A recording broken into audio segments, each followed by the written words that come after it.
Hello दोस्तों, स्वागत करते हैं आप सभी का आपके अपने यूट्यूब चैनल जैकपुर पे। आज के इस वीडियो में हम लोग क्लास 10th का साइंस का जो आप लोगों को 9 अक्टूबर को एग्ज़ाम होने वाला है, तो उसी का हम लोग ऑब्जेक्टिव क्वेश्चन को देखेंगे और उसके आंसर को भी यहाँ पे देखेंगे। बिल्कुल ट्रिक से आप लोगों को याद कराने का कोशिश करेंगे। इसके पहले भी हमने एक वीडियो अपलोड किया जिसको आप लोगों ने बहुत पसंद किया।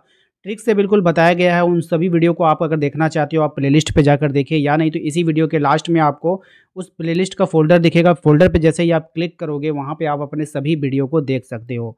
ठीक है? तो चलते हैं, हम आते हैं अपने सवाल पे। वीडियो स्टार्ट करने से पहले आप लोगों से निवेदन है, यदि आप हमारे चैनल पे पहली बार आए हो तो सब्सक्राइब करके बेल आइकन को दबा लीजिए, ताकि आने वाली हर एक वीडियो का नोटिफिकेशन आपके मोबाइल पे जाए और हर एक अपडेट आप तक पहुंचता जाए, ताकि आपको पता चल सके कि आपके लिए कोई वीडियो बना है। तो सब्सक्राइब बटन को जरूर प्रेस कर लीजिएगा। चलिए देखते हैं क्या है हमारा पहला सवाल। सबसे पहले सवाल में आपसे कहा जा रहा है कि पर्तन, कलम, रोपण इत्यादि किस प्रकार की जनन की विधि है। तो इसका जो राइट आंसर है, आपको पता है कल हमने लाइव में भी इसको कराया था, बिल्कुल ट्रिक से बताया था आप लोगों को। मुकुलन, कायिक प्रवर्धन, लैंगिक जनन और बीजाणु समासंग। देखिए, हम लोगों के जो चैनल है ये जैकपुर, ये आपका अपना चैनल है और इस पे रोज़ शाम में लाइव क्लास होता है। अगर आप लाइव क्लास को ज्वाइन करना चाहते हो तो कंपलसरी है कि आप चैनल को सब्सक्राइब करके रखो, तब आपके पास नोटिफिकेशन जाएगा, तभी आपको पता चल पाएगा कि आपके लाइव क्लास हो रहा है। ठीक है? तो यहाँ पे आंसर हो जाएगा इसका ऑप्शन नंबर 2, कायिक प्रवर्धन। ठीक है? मैंने ट्रिक बताया था यहाँ पर कि जो बर्तन में आपको एक वर्ड नज़र आएगा बर्तन का। ठीक है? अब जैसे ही बर्तन का वर्ड आया तो बर्तन में आप क्या करते हो, कभी-कभी देखते हो कि जब धुआँ वाला खाना बनता है लकड़ी पे और या उपले पे खाना बनाओगे आप लोग, कोयले पे बनाओगे, तो वहाँ पे काइक लग जाता है। तो इससे हम लोग बर्तन से काइक याद रखेंगे, तो ये आपको याद आ जाएगा। अगला सवाल देखिए क्या है हमारा, कह रहा है बायोफ़िल्म किस भाग द्वारा जनन करता है, तना, पत्ती, मूल या पुष्प? राइट आंसर होगा ऑप्शन नंबर आपका 2, पत्ती। देखो, बायोफ़िल्म का मतलब हो गया बहुत बड़ा थिएटर में फ़िल्म देख रहे हो आप। ठीक है? आप इस तरह से समझो कि आप बहुत बड़ा थिएटर में गए हैं, बायोफ़िल्म देख रहे हो, बहुत बड़ा फ़िल्म देख रहे हो। बड़ा फ़िल्म देखने के लिए क्या चाहिए, बहुत सारा पैसा चाहिए, और पैसे को जो है एक लैंग्वेज में पत्ती भी कहा जाता है, हरी-हरी पत्तियाँ। ठीक है? इस तरह से हम लोग कहते हैं ना, कुछ लैंग्वेज में कुछ लोग इस्तेमाल करते हैं। तो इस तरह से आप यहाँ पे ट्रिक लगा लेना, आपको याद हो जाएगा। अगला सवाल देखो क्या कह रहा है, पुंकेसर में क्या होता है? वर्तिकाग्र होता है, परागकण होता है, ब्राह्मदल होता है या फिर बीजांड होता है? राइट आंसर इसका आपको बताना है। राइट आंसर हो जाएगा इसका ऑप्शन नंबर आपका 2, यानी कि परागकण। पुंकेसर में क्या होता है? परागकण होता है। तो देखिए यहाँ पर जो है आप लोग इसको आप ट्रिक लगा सकते हो, लेकिन ऐसा कोई ट्रिक यहाँ पे मुझे समझ में नहीं आया इसमें। लेकिन इसमें का जो ट्रिक है वो थोड़ा-सा डिफ़िकल्ट ट्रिक है। जैसे आप कह सकते हो ना कि एक मतलब कि एक खाने वाला एक कुछ होता है, उसका नाम नहीं लेंगे हम, ठीक है? वो नशा चीज़ है, वो खाना भी नहीं चाहिए, लेकिन उसका आप ऐड देखे होंगे टीवी पर, उसमें कहता है कि उसके कण-कण में क्या बसा है? केसर बसा है। उसके कण-कण में क्या बसा है? केसर बसा है। ठीक है? तो आप लोग समझ गए होंगे, ठीक है? मैं नहीं ले सकता क्योंकि यूट्यूब है, यूट्यूब के पॉलिसी के खिलाफ है, हम किसी भी नशीली पदार्थ का यहाँ पर प्रचार-प्रसार नहीं कर सकते हैं। ठीक है? चलिए, अगला सवाल है हमारा, पुष्प का सबसे बाहरी भाग क्या होता है? ब्राहा, दलपुंज, दलपुंज, पुंकेसर या फिर स्त्री केसर? राइट आंसर है इसका ऑप्शन नंबर 1, ब्राहा, दलपुंज। बाहरी भाग बोला है ना, तो बाहरी से देखो ब्राहा, कुछ नहीं है, याद हो गया ऐसे ही। पराग कोश में क्या होता है? ब्राहा, दल, अंडाशय, अंडप या परागकण?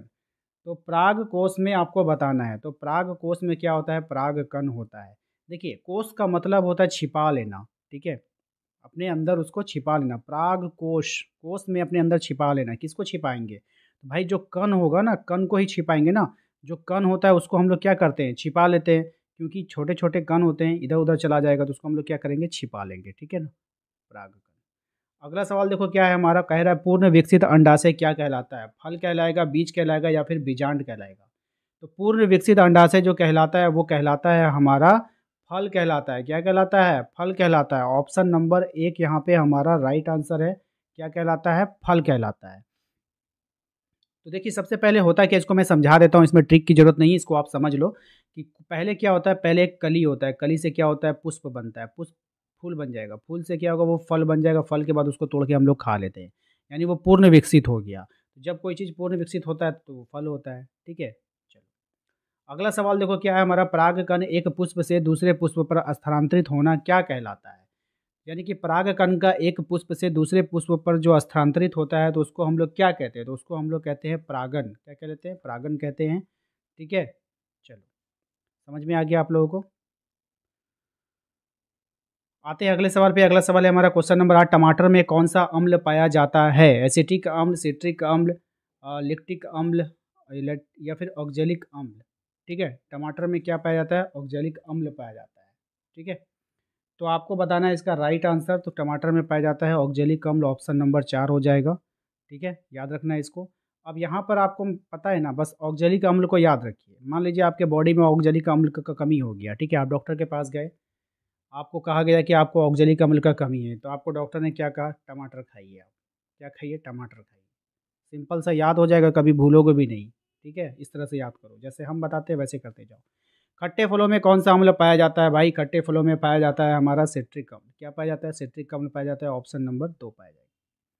दही में कौन सा अम्ल पाया जाएगा? दही में टार्टरिक, फॉर्मिक, लैक्टिक, सिट्रिक। क्या पाया जाता है भाई? तो दही में पाए जाने वाला अम्ल आपको बताना है।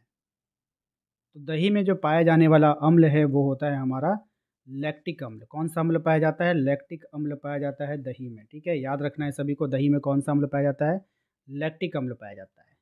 अगला सवाल है हमारा, एसिटिक अम्ल का प्राकृतिक स्रोत क्या है? एसिटिक अम्ल का प्राकृतिक स्रोत क्या है आपको बताना है। संतरा होगा, इमली होगा, सिरका होगा या फिर टमाटर होगा। तो राइट आंसर है इसका ऑप्शन नंबर 3, सिरका हो जाएगा।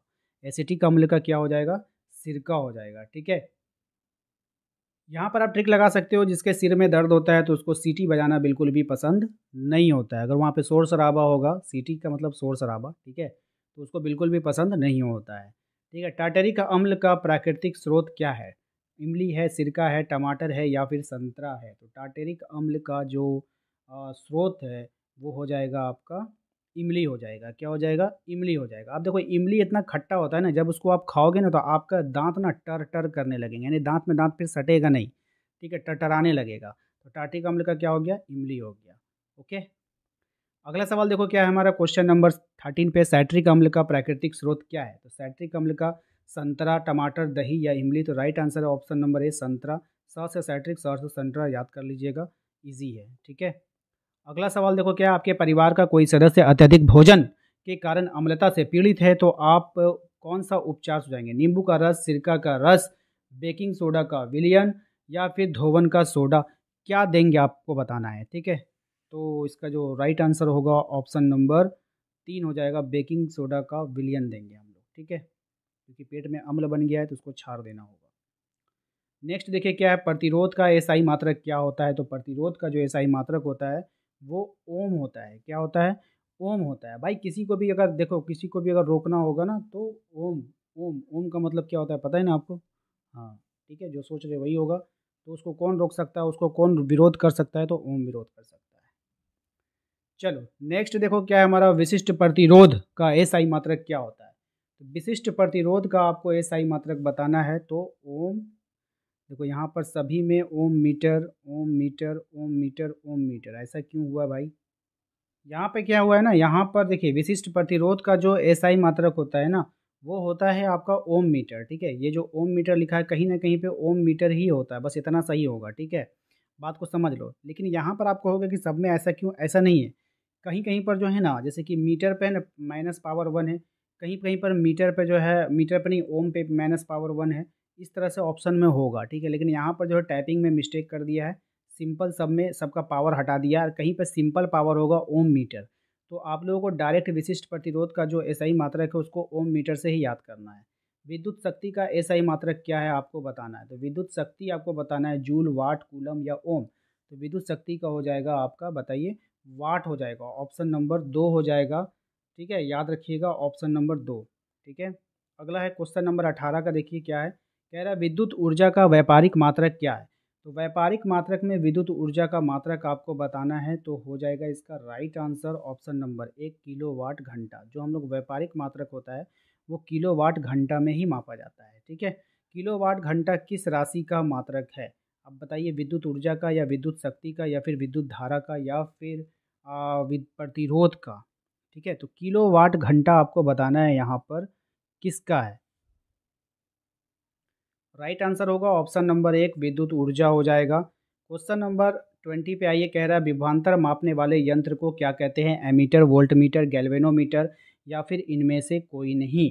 तो विभवांतर मापने वाले यंत्र को क्या कहते हैं? आपको इसका आंसर कमेंट बॉक्स में सभी को देना है। याद रखिएगा दोनों का पहला अक्षर सेम होगा, ठीक है? हिंट्स दे दिए आपको। जल्दी से इसका आंसर आप लोग कमेंट बॉक्स में दे दीजिए। उम्मीद करते हैं कि आप लोगों को आज का ये वीडियो पसंद आया होगा। वीडियो पसंद आया तो वीडियो को लाइक करके चैनल को सब्सक्राइब कर दीजिए। मात्र 100 लाइक का टारगेट रखे हैं और अभी 1 घंटे के अंदर में आपको इसका 100 लाइक करना है आप लोगों को। तो जल्दी से सभी लोग लाइक कर देंगे, शेयर कर देंगे सभी दोस्तों को। मिलते हैं हम लोग अपने अगले वीडियो में।